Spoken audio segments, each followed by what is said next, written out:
বারাসাত চাপাটালি মোড়ের কাছেই দোকান। বারাসাতের সবচেয়ে গুরুত্বপূর্ণ বাণিজ্য কেন্দ্র এই চাপাটালি মোড়। ফলে দোকানের মূল্য অনেকটাই। সেই দোকান মালিক শান্তি চৌধুরী ভাড়া দিয়েছিলেন রাজেশ কুমার ওঝা নামের এক ব্যক্তিকে। ভাড়া নেওয়ার পর রাজেশবাবু মোবাইল এবং চশমার দোকান চালু করেন। ব্যবসা চলছিল ঠিকভাবে, কিন্তু রবিবার সেই দোকান নিয়ে বাঁধল সংঘাত। অভিযোগ, দোকান মালিক শান্তি চৌধুরী তার স্ত্রী, মেয়ে এবং বামুনগাছি থেকে কিছু লোকজন জড়ো করে এদিন দোকানে তালা মারতে যান। বাধা দেয় সেই সময় দোকানে থাকা কর্মচারী সুব্রত হালদার। বাধে দুই পক্ষের মধ্যে বচসা প্রায় হাতাহাতির পর্যায়ে পৌঁছয়। কিন্তু কেন এই দোকান নিয়ে অশান্তি?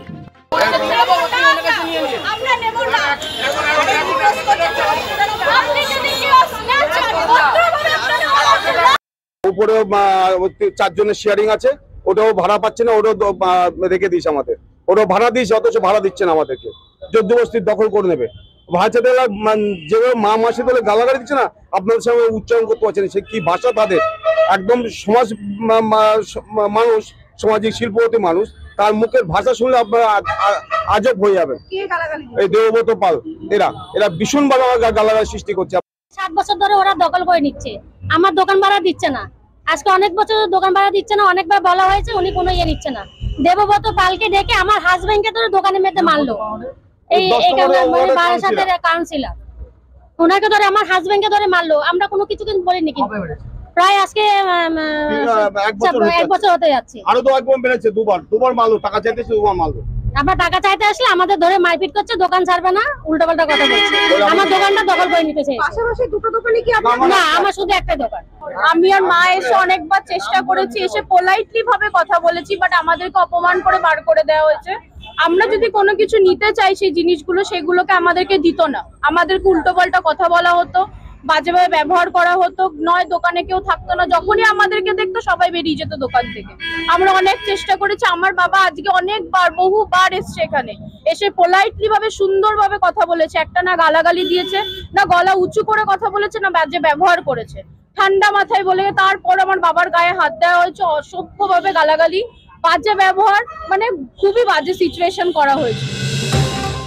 দোকান মালিক পক্ষের অভিযোগ যে দীর্ঘ 9 বছর ধরে ভাড়া দেওয়া হচ্ছে না, সেই কারণেই তিনি দোকানে তালা মারতে গিয়েছিলেন। কিন্তু এখানে প্রশ্ন, আইনের রাস্তায় না গিয়ে জোরপূর্বক কেন তিনি দোকান বন্ধ করতে গিয়েছিলেন? আর এই প্রশ্ন তুলেছেন দোকানদার রাজেশ কুমার ওঝা। ছিলাম না, আমি বাড়িতে ছিলাম। আজকে সানডে, আমার দোকানে ওনারা ঢুকে আমার ছেলেদেরকে মেরেছেন, মেরে ঘর ধাক্কা দিয়ে বার করে দিয়েছেন, মালপাল ফেলে দিয়েছেন, 2-4-10 ফুচকা মালও নিয়ে চলে গেছেন, আর তালা মেরে দিয়েছেন। ভাই আমাকে আগে ফোন করবেন, তো আমি দোকানে যখন আমি ছিলামই না, আমি এখানে ছিলাম। আমার ছেলেদেরকে গায়ে হাত দিয়ে মহিলা নিয়ে এসছে, শান্তি চৌধুরী এসছেন, ওনারা 8-10 জন মহিলাকে নিয়ে এসছে। আমি ছিলাম না, আমি এক্ষুনি এসছি, 2 মিনিট হয়েছে ঢুকেছি। অভিযোগ আপনারা ভাড়া দিচ্ছেন না? ওদের অভিযোগ তো আমার সঙ্গে, তো আমার ভাড়া তো আমি দিচ্ছি। ভাড়া কে বলছে ভাড়া দিচ্ছি না? আমি এমনি দোকান রাখবো। ভাড়া না, হ্যাঁ ভাড়া রিসিভ দেন উনি অভিযোগ করছেন 9 বছর ধরে ভাড়া দেওয়া হয় না, দীর্ঘদিন বলা হয়েছে, আপনি বসছেন কেন? ভাড়া না দিলে উনি এমনি আমার অতদিন দোকান চালাতে দিচ্ছেন। অভিযোগ করছে আপনি নাকি গায়ে হাত দিয়েছেন। আমি তো ছিলাম না, তো গায়ে হাত দিলেন উনি, এসে গায়ে হাত দিয়েছেন আমার ছেলেদেরকে। রাজনৈতিক প্রভাবের অভিযোগ উঠছে, 10 নম্বর ওয়ার্ডের কাউন্সিলরের নাম উঠছে। না, আমি সেই সব ব্যাপারে কিছু জানি না। 10 নম্বরের কাউন্সিলরের ব্যাপারে এখানে কি? আমি তো স্টাফ এখানকার, তো মালিক যেহেতু নেই, আমি মালিককে ফোন করেছি, উনি 2 মিনিটে আসছে, আপনি ওয়েট করুন। যেহেতু আমার দোকানে অনেক জিনিসপত্র আছে, আমার তো রেসপন্সিবিলিটি পড়ে, তো ওনাকে হ্যান্ড ওভার করে তারপরে আপনি তালা দিন, কি করবেন সেটা আপনার ব্যাপার। তা উনি বললো না, যেহেতু ওনার সঙ্গে আরো 2-4 জন মহিলা ছিল, ঠিক আছে, উনি আমার হাত ধরে টানছে, যেহেতু মহিলা সামনে আছে বলে আমি নিয়ে কি করবো, যদি ওনার গায়ে লাগবে বলে আমি নিজে থেকে বেরিয়ে এসেছি, দিয়ে উনি তালা দিয়ে দিচ্ছে, যাতে যদি উল্টে আমাকে উপর ব্লেম না আসে যে আমার মহিলাকে গায়ে হাত দিয়েছে বলে। কেন করতে যাবো মারধর? উনি আমার গায়ে হাত দিতে ঠেলে বের করে নিয়েছে। দোকানদার এবং তার কর্মচারী দুজনেই অভিযোগ জোর করে দোকানে তালা মারতে গিয়েছিলেন দোকানের মালিক শান্তি চৌধুরী এবং তার সঙ্গে থাকা লোকজন। পাশাপাশি কর্মচারী সুব্রত হালদারের গায়ে হাত দেওয়া হয়েছে।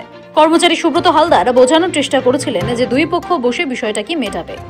দোকান মালিক পক্ষ প্রশাসনের দ্বারস্থ হয়েছিলেন। দোকান মালিকের বক্তব্য অনুযায়ী প্রশাসনের পক্ষ থেকে নাকি বলা হয়েছে বিষয়টা বসিয়ে মিটিয়ে নেওয়ার। এই বচসার মাঝে অভিযোগ ওঠে যে দোকানদারের পক্ষ থেকে 10 নম্বর ওয়ার্ডের কাউন্সিলর দেবব্রত পাল মদত দিচ্ছেন। কিন্তু দেবব্রত পালের বক্তব্য বিষয়টির মধ্যে আর্থিক লেনদেন রয়েছে। দোকান মালিক শান্তি চৌধুরী দেবব্রত পালের থেকে টাকা নিয়ে ওই দোকান কিনেছিলেন। দুই পক্ষের মধ্যে চুক্তিও রয়েছে যে ধারের টাকা মিটিয়ে দিলে দোকান হস্তান্তর করে দেওয়া হবে দোকানদার শান্তি চৌধুরীকে।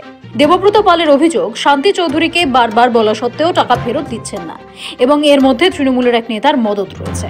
প্রথম কথা হচ্ছে বিল্ডিংটা টোটালটাই 90% আমাদের আর কি। আর আপনারা তো সকলেই জানেন ওই সময় তো আমি ওখানে ছিলাম না, জ্যোতিসংঘের আছে রক্তদান উৎসব, সেখানে আমি মঞ্চে ছিলাম। এটা আপনারা নিজেরা জানেন, এটা একদম ফেক এবং মিথ্যে কথা, এটা পরিকল্পিত ষড়যন্ত্র। এর মধ্যে আমাদেরই কোনো গোষ্ঠীর মাথা আছে নিশ্চিতভাবে, আমি জানি, দলের উচ্চ নেতৃত্বকে জানাবো। এবং একটা বড় পয়সারও লেনদেন হয়েছে। আমাদের যখন রঞ্জিত পাজা ভোটে দাঁড়ান সেই সময় একটা তহবিল তছরূপে সে দোষী ছিল, তাকে দল থেকে বহিষ্কার করা হয়েছিল। পরবর্তীকালে সে আবার দলে কি করে ঢুকেছে আমি জানি না, এবং তার কোনো ব্যবসা নেই, কি করে তার সংসার চলে সেটাও জানে না, সে এইভাবেই চালায়।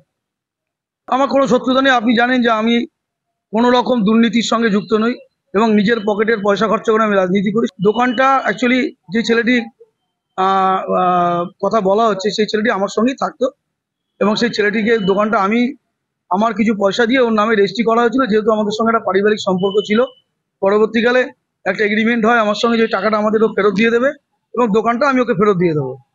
কিন্তু আমি বারংবার বলা সত্ত্বেও ও টাকাটা আমাকে ফেরত দেয়নি, এবং ওই দোকানের শর্ত আমার কাছে ও এগ্রিমেন্ট করে লিখে দিয়েছে।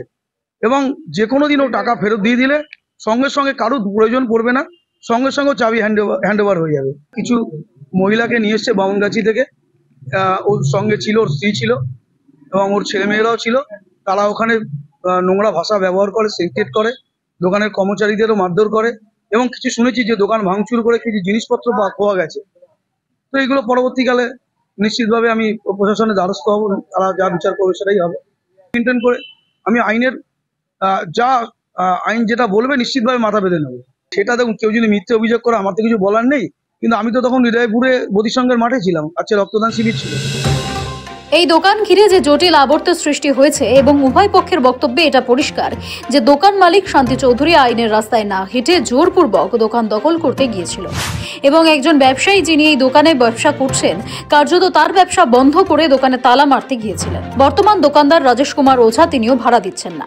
কাউন্সিলর দেবব্রত পালের দাবি তিনি 90% দোকানের মালিক, ফলে দাবি পাল্টা দাবিতে দোকানের মালিকানা নিয়ে তৈরি হয়েছে এক জটিলতা। এই জটিলতা আইনের পথে কাটবে নাকি উভয় পক্ষের সমঝোতায় কাটবে সেটা সময় বলবে। ব্যুরো রিপোর্ট, সময়, কলকাতা।